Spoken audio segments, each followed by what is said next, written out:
కాళేశ్వరం కాదు, కాళేశ్వరం తెలంగాణకు వరం. నువ్వు నర్మెటలో ఏ ఆయిల్ పామ్ ఫ్యాక్టరీ ప్రారంభిస్తున్నావో ఆ ఆయిల్ పామ్ ఫ్యాక్టరీకి కూడా 20 కోట్ల లీటర్ల కాళేశ్వరం జలాలే ప్రతి సంవత్సరం ఇవ్వడం జరుగుతుంది. ఆ నర్మెట పక్కనే కెనాల్ పోతా ఉంది.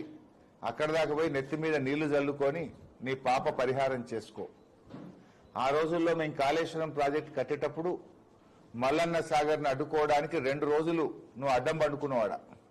నువ్వు అడ్డం పండుకున్నా, హైకోర్టులో కేసులు వేసినా, ప్రాజెక్టును నువ్వు ఎన్ని రకాలుగా అడ్డుకోవాలని ప్రయత్నం చేసినా మొక్కవోని దీక్షతో ఆ రోజు మేము ఈ ప్రాజెక్టులు పూర్తి చేసినాం. ఈ జిల్లా రైతాంగానికి కాళేశ్వరం జలాలు అందించిన ఘనత బీఆర్ఎస్ ప్రభుత్వంది, కేసీఆర్ గారిది. అడ్డం పండుకున్నది నువ్వు, కాళేశ్వరం అడ్డుకున్నది నువ్వు, కోర్టుల్లో కేసులు వేసింది మీరు. కానీ మొక్కవోని దీక్షతో ఈ ప్రాజెక్టు పూర్తి చేసినాం. ఇవాళ ఈ ప్రాంతంలో ఆయిల్ పామ్ సాగైతుందంటే, ఇవాళ ఈ ప్రాంతంలో ఆయిల్ పామ్ ఫ్యాక్టరీ వచ్చిందంటే, రైతులు బంగారం లాంటి పంటలు పండిస్తున్నారంటే ఇదంతా కాళేశ్వరం ప్రాజెక్టు వల్లే. ఇప్పటికైనా చిల్లర మాటలు మానుకో. ఇవాళ అర్థమైందా? నిన్నదాకా కాళేశ్వరం కూలేశ్వరం అన్నావు.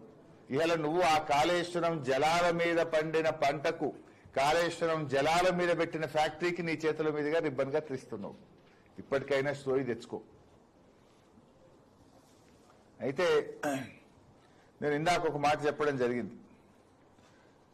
ముఖ్యంగా మాదేమో శ్రమ ఫలితం, మీదేమో శిలాఫలకం.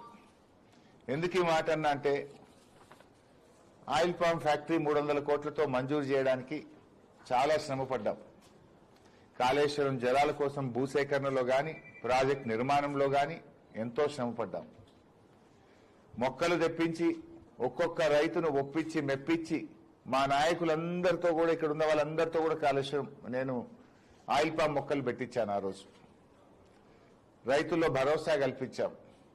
మొక్కలు పెట్టించడంలో గాని, అదేవిధంగా కాళేశ్వరం ప్రాజెక్టు పూర్తి చేయడంలో గాని, ఆయిల్ పామ్ ఫ్యాక్టరీకి అవసరమైన 62 ఎకరాల భూమిని కూడా సేకరించి ఆ రోజు అక్కడ వారికి అప్పచెప్పాం. ఆ రోజు శ్రీకాంత్ రెడ్డి ఎంపీపీగా ఉండే, అక్కడ అప్పుడు మా సర్పంచ్ మేమందరం కష్టపడి 62 ఎకరాలు భూమి సేకరించి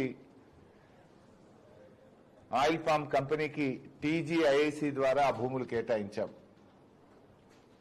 తర్వాత LSM 9 కెనాల్ పొడిగించి